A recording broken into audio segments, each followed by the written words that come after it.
श्री दत्तप्रबोध अध्याय 41. भर्तृहरी आणि पिंगळेची कथा. अध्यायाला सुरुवात करूयात. अवंती नगरी ही अतिशय सुंदर होती. या नगरीत श्री महाकाळ श्री शंकरांचं तीर्थस्थान होतं. ते तीर्थस्थान शिप्रा तटावरती होतं. शिप्रेच्या पात्रात स्नान केल्यानं हजारो जन्माचं पातकही नष्ट होत असे. अशा या अवंती नगरामध्ये वासवसूत भर्तृहरी राजा राज्य करत होता. त्याचं राज्य आदर्श होतं, वैभव संपन्न, सुखी आणि समृद्ध होतं. त्या राजाची पिंगळा नावाची एक अतिशय लावण्य संपन्न, सौंदर्यखानी असलेली रूपवान पत्नी होती. ती नुसतीच स्वरूपवान नव्हती, तर गुणवान, चारित्र्य संपन्न, सुशील आणि साध्वीही होती. राजा राणीचं एकमेकांवर अतिशय प्रेम होतं. पिंगळेपासून एक क्षणही त्याला करमत नसे. पिंगळा ही त्याची जीव की प्राण होती. तिच्या सौंदर्यावर, तिच्या रूपगुणांवर तो इतका लुब्ध होता की त्यानं तिच्याबरोबर केलेल्या शंकरावर अतिशय रसाळ आणि मधुर शब्दांमध्ये काव्य रचली होती. रोज आपल्या शय्यागारामध्ये नानाविध वस्त्रभूषणांनी तो तिला आपल्या हाताने सजवत असे. तिचा साज शृंगार करत असे आणि नित्य नूतन शृंगारात मग्न होत असे. पिंगळा चतुर पतिव्रता होती. आपल्या रायाला काय हवं आहे हे ती बरोबर हेरून त्याला पूर्ण समाधान देत असे. त्याच्या चारू गात्रांना चंदनाची उटी चर्चून तिचा राया तिला आपल्या मांड्यावरती बसवत असे. त्याच्या सौंदर्यावर काव्य करीत असे. अशा या राजा भर्तृहरीचं शृंगार शतक आजही प्रसिद्ध आहे. राजा भर्तृहरी नुसताच शृंगार वेडा नव्हता, तर तो राज्यकुशल, प्रजाहित दक्ष, सेवा तत्पर असा राजा होता. शूर होता, वीर होता, गुणी आणि कदरदार होता. उदार असा गंभीर होता. मुत्सदी धोरणी होता. धर्मनिष्ठ आणि न्यायी होता. अतिशय जागरूकपणे तो आपला राज्यकारभार करत असे. वेद मर्यादा पाळत असे. चारही आश्रमांचं पालन करत असे. साधू सज्जनांचं कुशल पाहत असे. एक दिवस राजाला मृगयाला जाण्याची लहर आली. आपल्या लवाजमानिशी तो जंगलामध्ये येऊन उतरला. त्या दिवशी त्याचं नशीब जोरावरती होतं. मृगयासाठी त्याला रान धुंडावंच लागलं नाही. त्याला समोरच 7-8 मृग चरताना दिसल्या. त्यांच्यातला एक मोठा देखणा मृग डवळत इकडून तिकडे हिंडताना राजानं पाहिला. तर मृग राजाच्या डोळ्यामध्ये भरला. सुरेख शिकार हाती लागणार म्हणून राजा आनंदला. राजाला मृगाचं विलक्षण भेट होतं. हे त्याचं व्यसनच होतं. हातातलं शस्त्र परजत राजा मृगाला घायाळ करण्यासाठी पुढे सरसावला. ते पाहून त्या मृगे कळवळल्या. संकटाची चाहूल त्यांना लागली. त्या राजाला विनवू लागला, हे राजन, तू उदार आहेस, समर्थ आहेस. आमच्यासारख्या दुबळ्या जीवांना ठार करून तुला काय मिळणार आहे? आम्ही तुझा काय अपराध केला आहे? तुला कोणता असा त्रास दिला आहे की तू संतापून आमचा घात करावयास निघालास? आमचा अपराध तरी आम्हाला सांग नरेंद्रा. मृगेंचं हे भाषण ऐकून राजा म्हणाला, मृगया करणं हे आम्हा राजे लोकांचं एक स्वाभाविक लक्षण आहे. ते नित्याने मन करावे असं सांगितलं आहे. ते ऐकून सर्व मृगी म्हणाल्या, तुला जर मृगया करायचीच असेल तर एकट्या मृगाची न करता आम्हा सर्वांच्या शिरशेत एका झटक्यामध्ये करून टाक. कोणासाठी दुःख करायला कोणी मागे उरायला नको. त्यावरती राजा म्हणाला, हे मृगेंनो, मी कामिनींचा कधीच वध करत नाही. तसा माझा नियम आहे. श्रीनामाचे जे वनचर असतात, जलचर असतात, त्यांचेही मी शिकार करत नाही. मी फक्त नराची शिकार करतो. तुम्हाला भय बाळगण्याचं कारण नाही. मला मृगाची शिकार करायची आहे. राजाचं हे संभाषण ऐकून त्या मृगाच्या जाया त्याला विनवू लागला, हे राजेंद्र, आम्हावरती दया कर. तू जर ह्या मृगाला मारणार असशील तर तू आम्हाला जिवंत तरी कशाला ठेवतोस? आम्ही त्याच्यापासून जगू शकणार नाहीत. तू आम्हा पतिव्रतांचा प्राणपती आहे. आमच्या सौभाग्याचं रक्षण करणं हे तुझ्याच हाती आहे.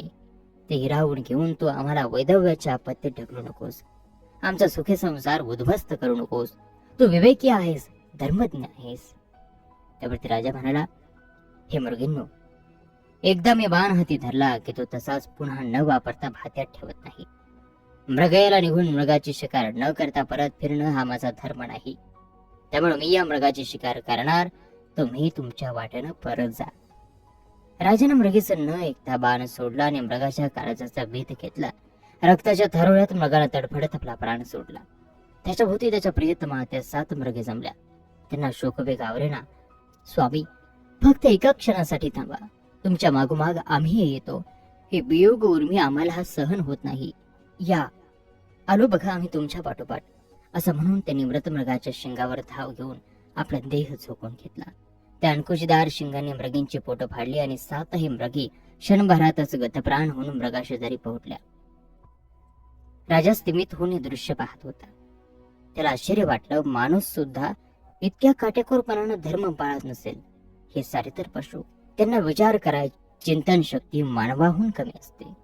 पण असं धर्मपालन मानवजातीमध्ये सापडणंही विरळच. राजाला एकीकडे वाईट वाटलं की या मृगाची आपण शिकार केली आणि म्हणून ह्या 7 जणींनी हकनाक स्वतःची हत्या करून घेतली. राजानं ते सारी कलेवर राजवाड्यावर नेली आणि पिंगळे पुढे ठेवली. एका मृगाबरोबरच्या त्या 7 मृगे मृतावस्थेत बघून राणीलाही आश्चर्य वाटलं. तिला खेद झाला की राजानं आपला ब्रेद सोडला आणि मृगींवर बाण चालवला.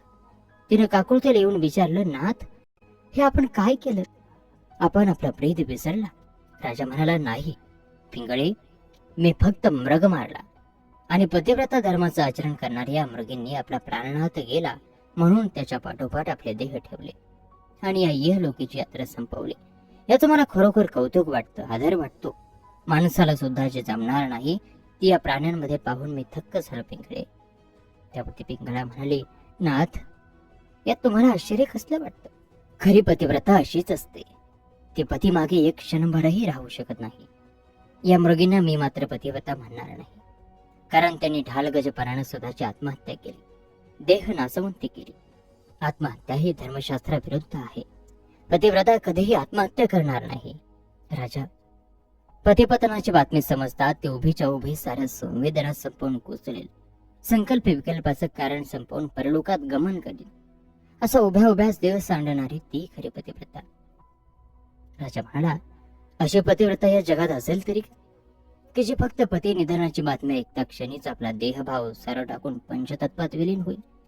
मला नाही पटत तुझं म्हणणं पिंगळे. बोलणं फार सोपं आहे, कृतीत आणणं महाकर्म कठीण. त्यावरती पिंगळा म्हणाली, राजेंद्रा, असं घडलं नाही तर ती पतिव्रता कसली? तिनं कसलं पुण्य मग गाठीशी बांधलं असं म्हणायचं? ती जर खरी पतिव्रता असेल तर ती जन्म मरणाच्या फेऱ्यातून आपलं अस्तित्व टिकवूनच मुक्त होईल आणि खरा धर्म आचरेल. आत्महत्या करण्यासारखं दुसरं मोठं पाप नाही. या पापाला शिक्षा गर्भवासाची, म्हणजे पुन्हा जन्माला येण्याची. हा जन्म मृत्यूचा वनवास राजा शरीर टाकून कधीच संपणार नाही. त्यासाठी आत्मदहन हवं, आत्म्याचा त्याग हवा. पिंगळीचं हे बोलणं सगळंच्या सगळं राजाला पटलं नाही, पण हात खोलवर जाऊन रुजलं.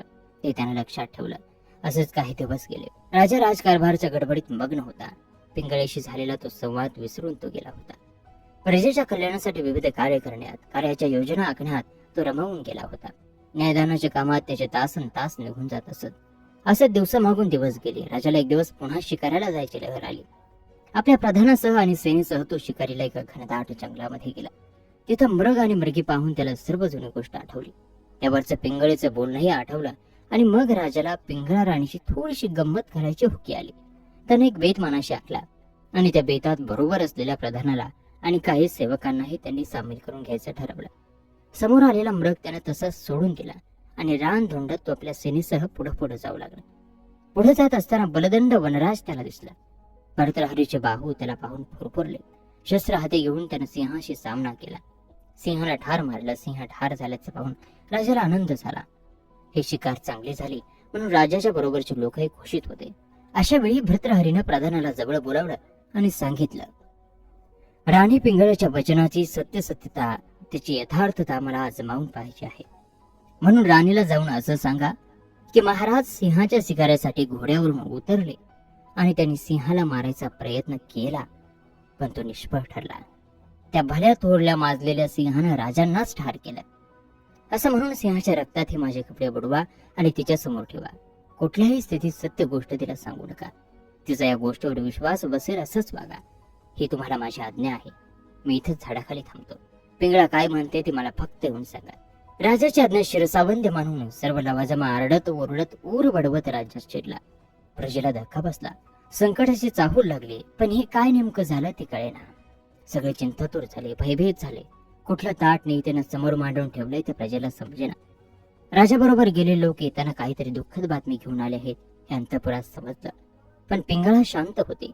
तिनं आपल्या अंगणात जाऊन बघितलं. तुळशी वृंदावनातलं तुळशीचं रूप जसेच्या तसं टवटवीत होतं. राजाच्या जीवाला कोणताही उपाय झाला नसल्याची ती ग्वाही होती. ते पुन्हा आपल्या महालामध्ये आले. तेवढ्यात प्रधान काही सेवकांसह तबकात राजाचे रक्तानं माखलेले कपडे घेऊन उभे राहिले. दुःख वेगानं त्याचे शरीर कापत होतं. तोंडातून शब्दही फुटत नव्हता. आपल्या दुःखाला आवर घालून प्रधानानं घडलेली सारी हकीकत राणी पिंगळीला सांगितली. आरडाओरडा न करता, आक्रोश न करता, अतिशय शांतपणाने ती सगळी हकीकत राणीने ऐकून घेतली आणि आपल्या करारी आवाजात प्रधानाला विचारलं, प्रधानजी, तुम्ही जे सांगता आहात ते सारं सत्य आहे? ते सत्य आहे असं शब्दावर सांगू शकाल? प्रधानाची विचित्र अवस्था झाली. राणीला फसवणं त्याच्या जीवावर आलं, पण राजाची कडक आज्ञा आठवली आणि त्याने शपथ घेऊन राणीला सांगितलं की आपणाला निवेदन केलेला वृत्तांत खराखुरा आहे. बाकीचे सेवक राजांच्या कलेवराजवळ थांबले आहेत. पुढच्या व्यवस्थेची आज्ञा द्यावी.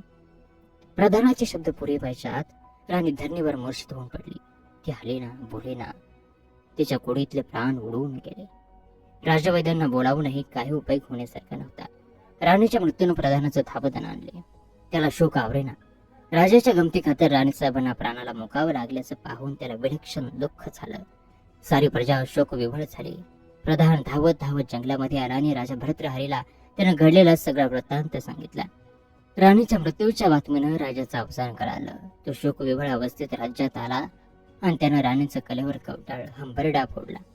काळीज फाडणारा त्याचा टाहू ऐकून प्रजाही हळहळली, पण आता काहीच उपयोग नव्हता. मेलेली राणी कधीच फिरून माघारी न येण्यासाठी देहत्याग करून गेली होती. देहावर अग्निसंस्कार झाल्यानंतर सर्व प्रजाजन परत निघाले. राजा अंगाला राख पासून तिथंच बसून होता. पिंगळा पिंगळा करीत आक्रोशात उभा होता. प्रधानजीने 4 समुपचाराच्या जगरीतीच्या गोष्टी सांगून राजाला समजवण्याचा खूप प्रयत्न केला, पण व्यर्थ. राजाचा शोक आवरेना. प्रधानानं राज्यात परत चालण्याची विनंती केली. तेव्हा संतापून राजानं सांगितलं, ते राज्य, ते वैभव मला काही नको. त्याचा तुम्हीच उपभोग घ्या. मला विरक्तच राहू द्या. पुन्हा पुन्हा विचारून मला त्रास देऊ नका. नाईलाजानं दुःखी अंतःकरणानं सारे प्रजाजन आणि प्रधान राजधानीत परतले. राजा राणी विना नगर सुन सुन भासत होते. असं दिवस जात होते. एके दिवशी गावाबाहेर मच्छिंद्रनाथ आणि गोरक्षनाथ येऊन उभे राहिले. गावातल्या लोकांच्या अडीअडचणी समजून त्यांना ते उपाय सांगत राहिले. एक दिवस प्रधानजीही गावातल्या इतर लोकांप्रमाणे गोरक्षनाथांच्या आणि गुरुनाथांच्या दर्शनाला आले. अनन्य भावानं त्यांना गोरक्षनाथाच्या पायाला मिठी घातली आणि राजा भरतहरीची सारी हकीकत सांगितली. पिंगळा राणीच्या मृत्यूनं दुःख विवळ झालेल्या, भ्रमिष्ट झालेल्या राजाला तुम्हीच मार्गावरती आणा अशी कळकळीची विनंती केली. राजा विना पोरक झालेल्या प्रजेची अवस्था सांगितली. तेव्हा त्यांच्या डोक्यावर अभय हस्त ठेवून गोरक्षनाथ म्हणाले, काही काळजी करू नको, सर्व ठीक होईल. राजाची प्रवृत्ती बदलेल, प्रजा सुखी होईल. आणि अशा प्रकारे श्री दत्त प्रबोध ग्रंथातील हा 41वा अध्याय या ठिकाणी समाप्त होत आहे.